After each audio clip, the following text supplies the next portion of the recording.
¿Cómo está, ingeniero Costas? Buenos días. Diego Montaño lo saluda.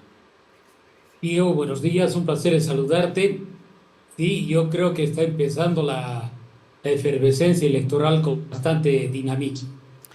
Sin lugar a dudas, es un tiempo para que maíz para hacer pipocas no debe faltar en casa. Nos imaginamos, ingeniero, no sé cuál su mirada. ¿Cómo ve esta etapa preelectoral?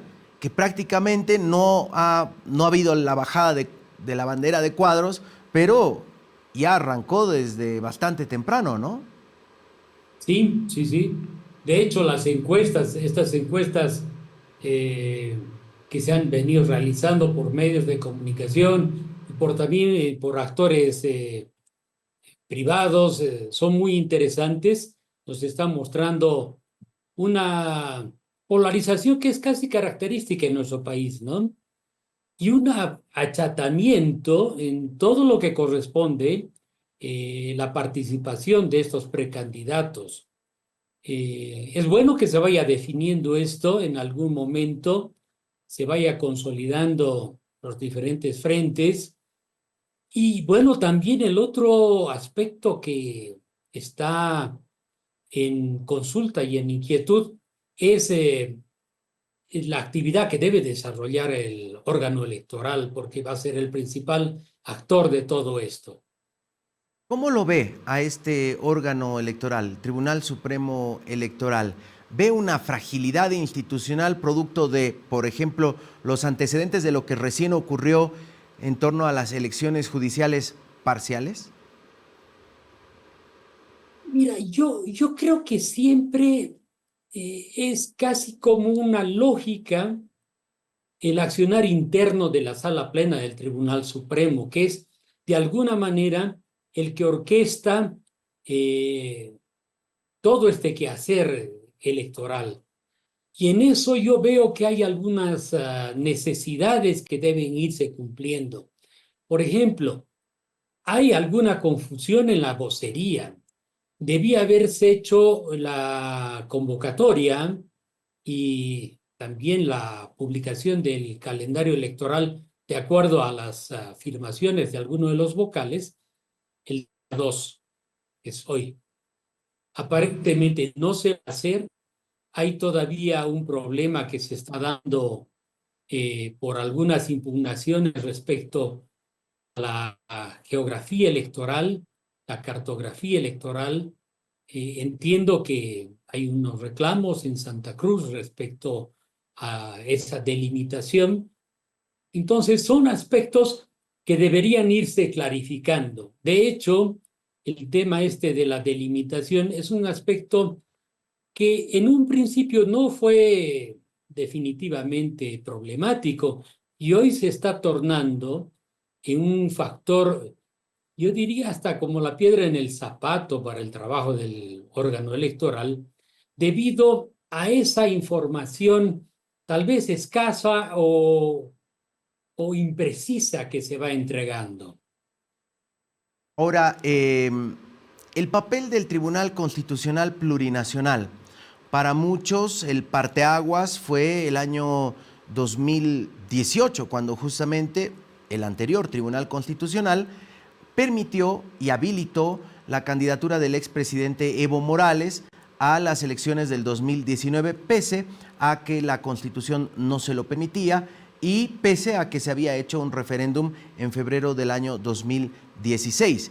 Para muchos dicen que esa fue la puerta que se le permitió al Tribunal Constitucional, se le abrió para empezar a tomar decisiones por encima del, en este caso, del poder electoral.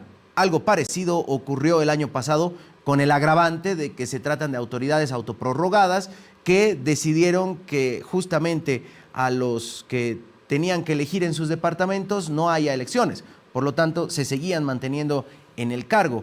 ¿De qué manera se garantiza, usted ve, que el Tribunal Constitucional no vuelva a ser el protagonista en estos comicios?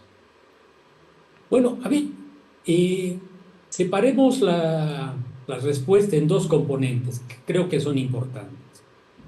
Por una parte, el rol que está cumpliendo el Tribunal Constitucional me parece un exceso. definitiva. Ellos tienen las competencias establecidas en el marco del ejercicio de los derechos de los ciudadanos y en sus competencias constitucionales. No pueden suspender, no pueden inclusive inhabilitar procesos electorales de oficio, que es como ha ocurrido en los procesos judiciales, ¿no? Ese es algo que futuro, yo me imagino que las nuevas autoridades, la nueva Asamblea Legislativa tendrá que evaluar el rol que han llevado adelante estas autoridades. El otro componente que es muy importante, la firmeza y la solidez de las acciones que lleve adelante el órgano electoral en su conjunto, el Tribunal Supremo y los tribunales departamentales electorales. Eso es fundamental. Debe haber certeza, debe haber precisión, debe haber oportunidad inclusive para llevar adelante este proceso que es extremadamente delicado, ¿no? Había el comentario inclusive de que se pueda postergar la convocatoria a elecciones. Eso es prácticamente suicidio. Ahora, desde el Tribunal Supremo Electoral, los vocales pedían, insisten en que se aprueben algún tipo de leyes para blindar las elecciones, algo que finalmente no ocurrió por la propia dinámica en la que entró el órgano legislativo, ¿no? Veíamos la sesión convocada ayer justamente por el presidente Choquehuanca, que acabó en rechazar este crédito, que parte de esos recursos supuestamente iban a estar destinados al voto de bolivianas y bolivianos en el exterior, pero entre las leyes que pedían, por ejemplo, una era la de la preclusión, que según el criterio jurídico del expresidente Eduardo Rodríguez Belcé no es necesario, porque no puede ser una ley para recordar a los otros órganos que existe la preclusión. Y dos, el de la inclusión en la ley 044, para que se puedan acoger a estos juicios de privilegio como las altas autoridades de los otros órganos. Usted, que ha formado parte del órgano electoral, no tenía ni ley de preclusión, ni tampoco estaba en la 044 y pudo llevar adelante elecciones. ¿Se puede o no se puede? A ver, respecto a la preclusión, yo creo que no es necesaria una ley, porque ya está establecido en la ley y en la Constitución de que existe preclusión. Lo que pasa es que hay acciones de esta autoridad, de esta supraautoridad que es el Tribunal Constitucional, que han de alguna manera violentado este principio de preclusión, ¿no? Por ejemplo, cuando se han hecho las convocatorias, las evaluaciones, estas fases no pueden repetirse. Una vez que se llama la convocatoria un proceso electoral, se concluye la fase de revisión de candidaturas y se envía el informe y no se puede revisar esto hacia atrás. Y lo hicieron, con una sentencia lo hicieron. Y además ni siquiera fue el Tribunal Constitucional, fue una sala constitucional que está en una departamental.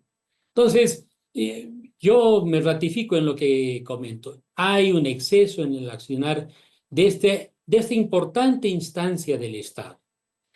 Ahora, también es un rasgo del autoritarismo que hemos tenido en este último periodo que se haya quitado, y se lo ha hecho en la misma Constitución, el fuero para las autoridades. Se ha quitado el fuero a los diputados, a los senadores.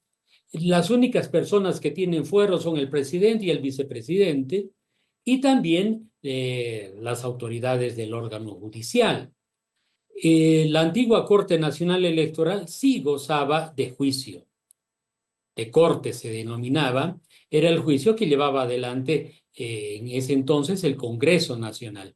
Debería reponerse eso para justamente no blindar las acciones, estas sean correctas o incorrectas, no, para blindar el proceso en el que se debe desenvolver esta importantísima instancia del Estado. Costas, a propósito de de lo general, vámonos a lo particular. Los partidos políticos hoy se ha convertido prácticamente en una cuestión de ir contando cuántos partidos tienen personería jurídica, cuántos no, cuántos están en riesgo. Estamos en diríamos, en un momento en el que se debe empezar a repensar esta situación corporativa de la ley electoral, de que solamente, por ejemplo, escuchábamos a una activista en derechos humanos, María Galindo, que dice, solamente la gente que tiene plata puede tener un partido político, porque es la que tiene la capacidad de juntar 70,000, 100,000 firmas en el caso de Alcance Nacional tener esa cantidad justamente de firmantes, libros y todo lo que aquello implica. Es una cuestión corporativa, estamos hablando de dueños de siglas que definen con quién se alían, quién va de candidato y cuánta gente acomodan. Diego, este tema de los partidos políticos es un tema muy delicado. Existe una ley de las organizaciones políticas. Partidos políticos son aquellos de alcance nacional y agrupaciones ciudadanas son las de alcance departamental. Pero ha habido un descuido, yo diría, difícil de llenar en este momento por parte de la instancia electoral para fortalecer la actividad de estos partidos políticos. Yo recuerdo que cuando ejercía todavía el mandato de vocal, nosotros hemos hecho una tarea muy, muy decidida con los partidos políticos, sobre todo en la Corte Nacional Electoral. Había una fundación multipartidaria, se fortalecía la actividad interna y en lo que tú dices también tienes muchísima razón. Hoy prácticamente las siglas de los partidos políticos están siendo intercambiadas por los candidatos. Hay muy pocos partidos políticos de vigencia nacional. Y no sé si vamos a alcanzar a conversar de las circunscripciones de Santa Cruz, pero por ejemplo, el reclamo de Santa Cruz viene de una organización política que es en realidad una agrupación ciudadana, porque su reconocimiento es departamental. Pero debido a una alianza con UCS, tuvo la posibilidad de presentar candidatura nacional, porque UCS es un partido de alcance nacional, y bueno, ha podido elegir autoridades en el ámbito nacional. Eso nos muestra las debilidades que existen. El Partido Demócratas, por ejemplo, es el segundo en tamaño en militancia. Prácticamente no tiene una actividad visible en este momento en el proceso electoral.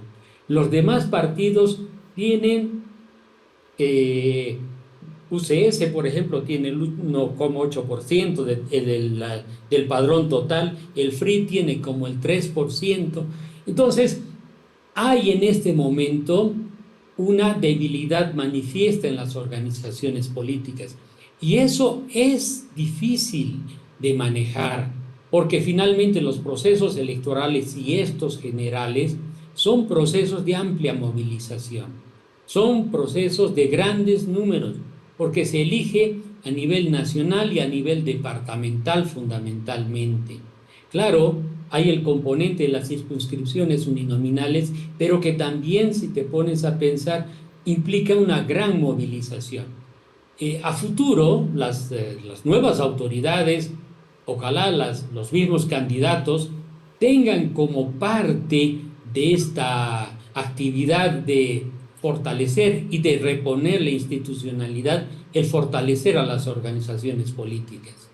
Claro, porque vemos, como usted mencionaba, que algunas tienen agenda, tienen formación de cuadros, tienen militancia activa y otros que solamente reflotan o reaparecen al calor de una elección, pero son quienes tienen la sartén por el mango, porque son los que tienen la firma y la capacidad de que su sigla esté en la papeleta.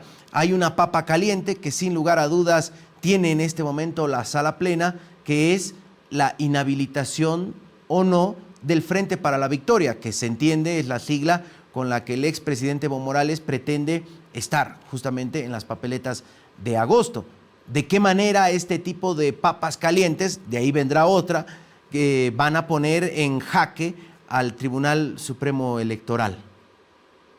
Bueno, yo leí que para el proceso electoral del 2020 quedaba sin efecto este componente de la ley electoral donde perdían la militancia quienes no obtenían el 3%. Como no tuve mucho interés en precisar el artículo inclusive de esas disposiciones para las elecciones del 2020, entonces me imagino que van a tener que sopesar ambas cosas. La tarea del tribunal, como además de operativa y de normativa, es jurisdiccional, es compleja, es compleja. Ahora, ¿es posible, por ejemplo, que, yendo a este caso particular del Frente para la Victoria, que no obtuvo, su candidato era Chi Yung-chung en las elecciones del 2020, no llegó al 3%, pero sí participó en las subnacionales del 2021 y tiene, de hecho, representación local, tiene concejales?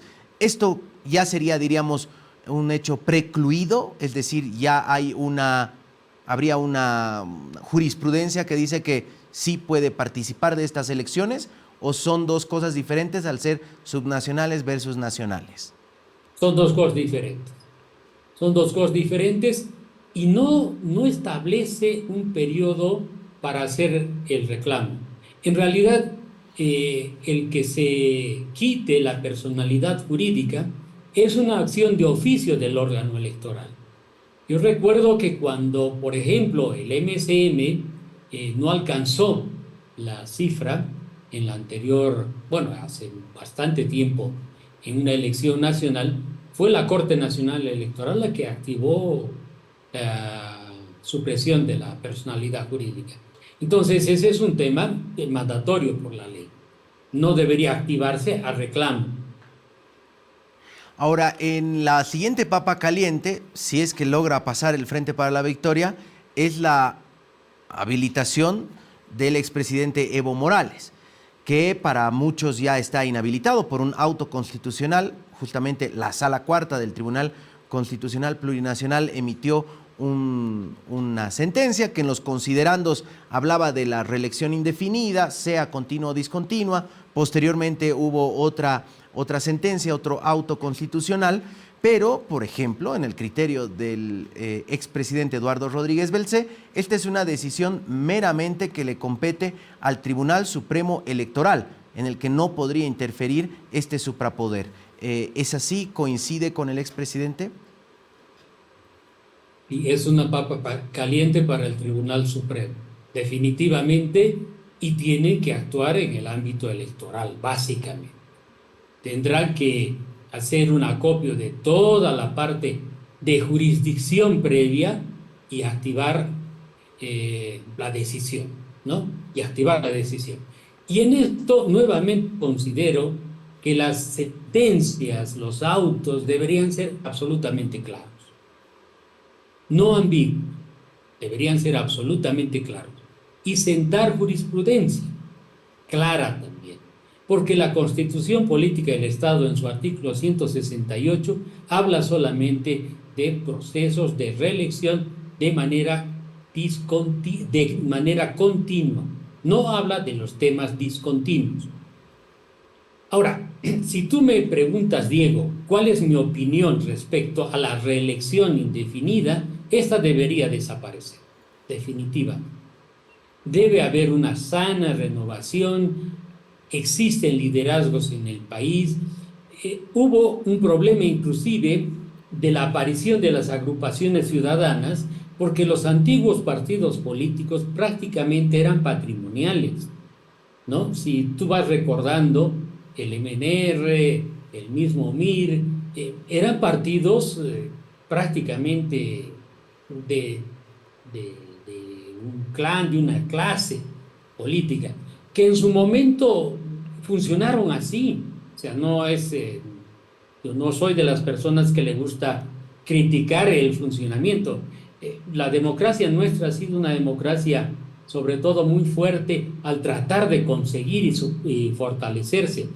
Y si en algún momento podemos conversar, ya cuando publique un ensayo que estoy llevando adelante sobre geografía electoral, te vas a dar cuenta cómo en muchas oportunidades las decisiones políticas han ido a confluir para que se pueda llevar adelante esto. De hecho, son pocos los gobiernos que han completado sus mandatos. En este último periodo son los únicos que están completados los mandatos, porque el del 2005 no completó el mandato, el anterior tampoco. Entonces, ha habido una suerte de inestabilidad en cuanto al ejercicio de los mandatos presidenciales y de las instituciones. Ingeniero Costas, será un gusto que cuando vaya a publicar este ensayo pueda visitarnos acá y hablamos respecto a su investigación, a su experiencia en torno a los procesos electorales en el país. Muchas gracias por haber estado con nosotros esta mañana. Diego, yo te agradezco más bien la gentileza que has tenido de poder conversar estos temas que son de preocupación. Ahora yo, desde el lugar del ciudadano que ambiciona que este país progrese, que siga llevando adelante, se fortalezca, se reponga la institucionalidad porque definitivamente es necesaria y bueno, esperanzado en que se lleve adelante la elección el 17 de agosto de manera impostergable. Bien, lo vamos a estar convocando, ingeniero Costas, ya que baje la banderita a cuadros, seguramente será importante su voz, su mirada. Muchas gracias y que tenga buen día. Gracias, Diego, y un saludo a todos los televidentes y radioyentes.